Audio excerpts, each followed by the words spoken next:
함께봐 TV 부모님과 자녀가 함께 모여 투자와 회계를 공부하는 함께봐 TV입니다. 여러분이 고등학생이 되면 기업의 존재 목적이 이윤 창출이라고 배워요. 그래서 대부분의 기업들은 이윤을 창출하기 위해 판매 가격을 높이거나 원가를 줄입니다.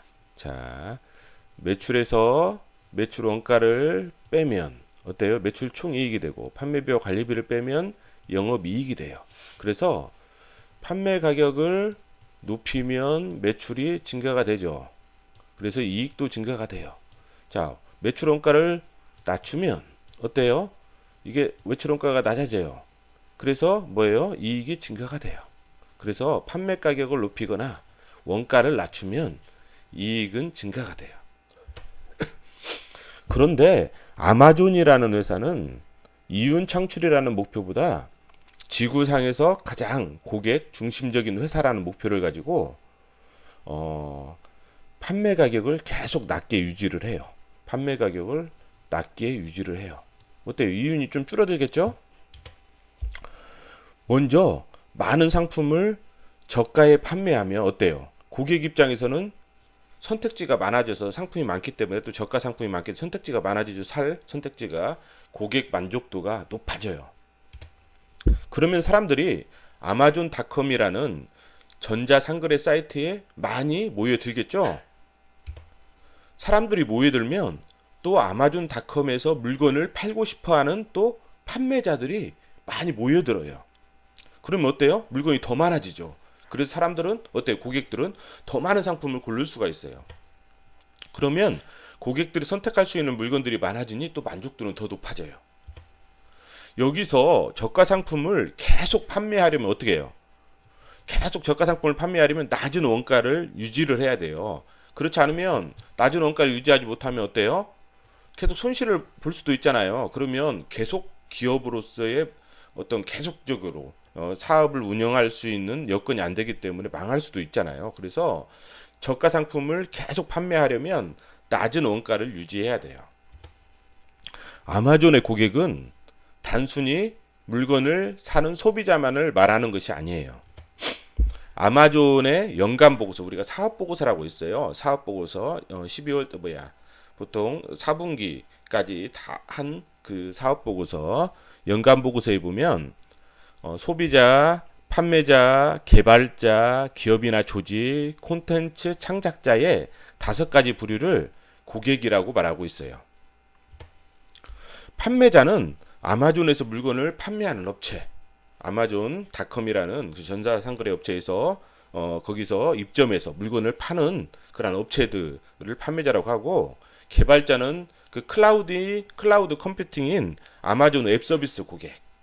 클라우드는 뭐냐면 우리가 그 만약 학교에서 숙제를 써요. 숙제를 쓰는데 집에서 이제 학교에서 숙제를 내줘서 집에서 숙제를 쓰는데 그걸 컴퓨터로 작업을 해요. 엑셀 작업을 해서 보통 이제 내 컴퓨터에 저장해서 USB로 우리가 저장을 하잖아요. 그런데 뭐냐면 이 엑셀 작업한 자료를 클라우드에다가 저장을 해 놓으면 USB에 저장 안 해도 그냥 학교에 있는 컴퓨터로 학교 가서 학교에 있는 컴퓨터로 내가 작업한 이 자료를 불러올 수가 있어요. 클라우드는 이렇게 어떤 자료를 저장하는 하나의 공간이라고 보시면 돼요. 그리고 콘텐츠 창작자는 아마존 프라임 비디오나 아마존 비디오 다이렉트 등 현재 아마존이 주력하고 있는 동영상이에요. 동영상 스트리밍 서비스에 참여 중인 제작자예요. 뭐냐면 이걸 왜 하냐면 뭐 이렇게 볼만한 게 많으면 아마존닷컴이라는 그 사이트에 사람들이 많이 머물러 있잖아요. 왜 그냥 이 동영상을 보면서 머물러 있으면서 또 어때 물건을 살 수가 있으니까 어떻게 보면 하나의 미끼 상품이라고 보면 돼요. 아마존 웹 서비스가 전체 매출의 9%를 차지하지만 영업이익은 놀랍게도 74%를 차지해요. 만약 아마존 웹 서비스가 만약 100조라고 하면 매출이 100조다 전체. 그러면 9%면 9조 정도가 아마존 웹 서비스의 매출이에요. 매출. 그리고 나머지 뭐 91조는 다른 매출이겠죠. 다른 매출, 다른 사업부에서 나오는 매출이에요. 이것은 아마존 웹서비스. 근데 영업이익이 만약 영업이익이 100조에 한 3%면 3조라고 봐요. 3조. 보통 여기 영업이익률 한 3% 되거든요. 3조. 근데 이 3조 중에서 74%, 한 70%면 73, 22, 한 2.1조가 아마존 웹서비스에서 나와요. 나머지 한 9조 정도는 0.9조 정도는 다른 사업부에서. 그러니까 뭐냐면 매출은 아마존 웹서비스가 9조. 근데 영업이익은 2조 1천억 정도. 다른 데는 뭐냐면 다른 사업부는 매출이 뭐예요? 991조. 근데 영업이익은 9천억. 어때요? 아마존은 전체 영업이익률이 3%예요. 만약 매출 전체 100조인데 영업이익이 3%라는 건 100 중에 3개라는 거예요. 3조. 영업이익이 3조예요. 3%인데 반해서 아마존 웹서비스는 뭐 어때요? 영업이익이 2.1조고 이게 매출이 9조니까 한 뭐 25% 정도 돼요. 25% 정도. 이 말은 뭐예요? 여기서 벌어서 이쪽의 가격을 낮추는 데 사용하는 거예요. 그러니까 뭐냐면 이 아마존이라는 이 말은 아마존 웹서비스에서 번 돈을 다른 사업의 가격 인하에 사용하고 있어요. 그리고 그래서 이 말은 뭐냐면 여기서 벌어서 고객에게 환원을 해요. 환원. 돌려준다는 거예요. 돈을. 가격을 매출 가격을 판매 가격을 줄인다는 것은 뭐냐면 고객이 어때요? 그만큼 고객에게 돈을 돌려주는 거랑 마찬가지. 더 적게 받으니까 그렇죠? 고객에게 환원한다. 왜 그럴까요?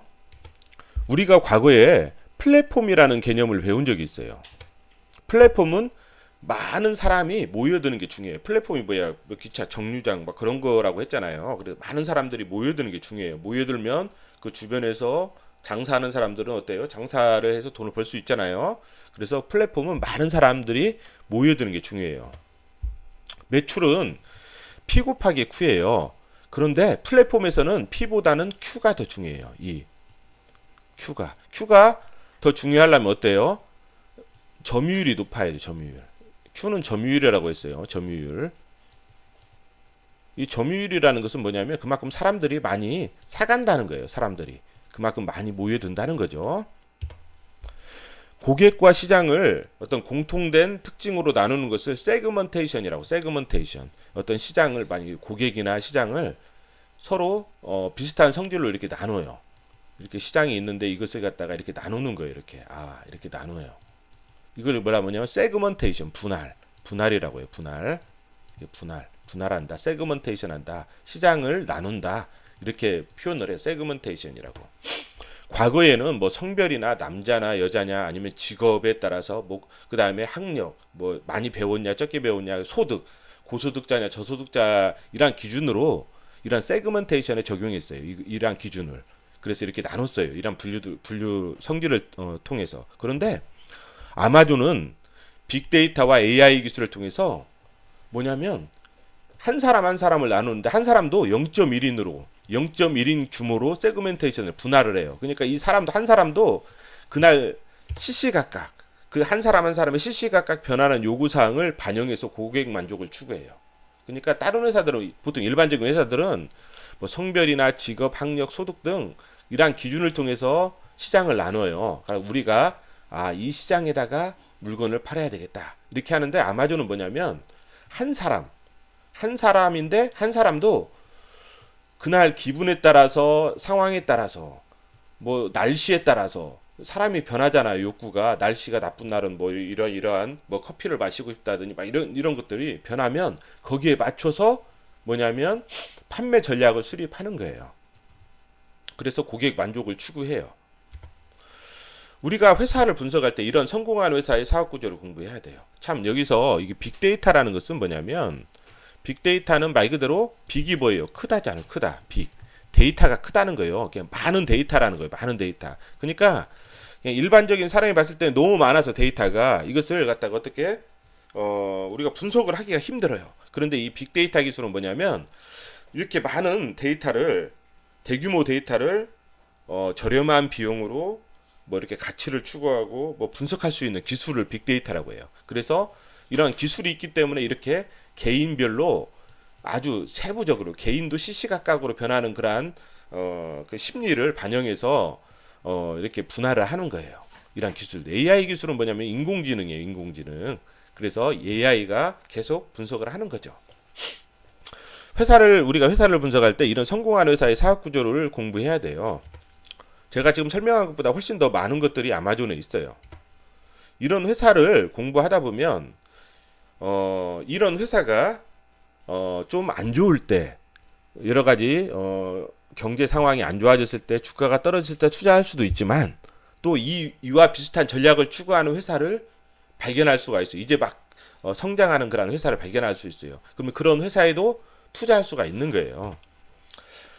그래서 우리가 투자를 공부한다는 것은 어떤 회사에 대해 성공하는 회사에 대해서 그 사업 구조를 우리가 공부하는 거와 비슷하다고 보시면 돼요. 그래서 그러한 것들을 공부해서 그러한 케이스를 많이 우리가 그러한 지식을 데이터를 구축을 해놓으면 그러한 비슷한 사업 보고서를 읽으면서 그러한 성공한 회사 비슷한 회사들을 찾는 노력을 하는 거예요.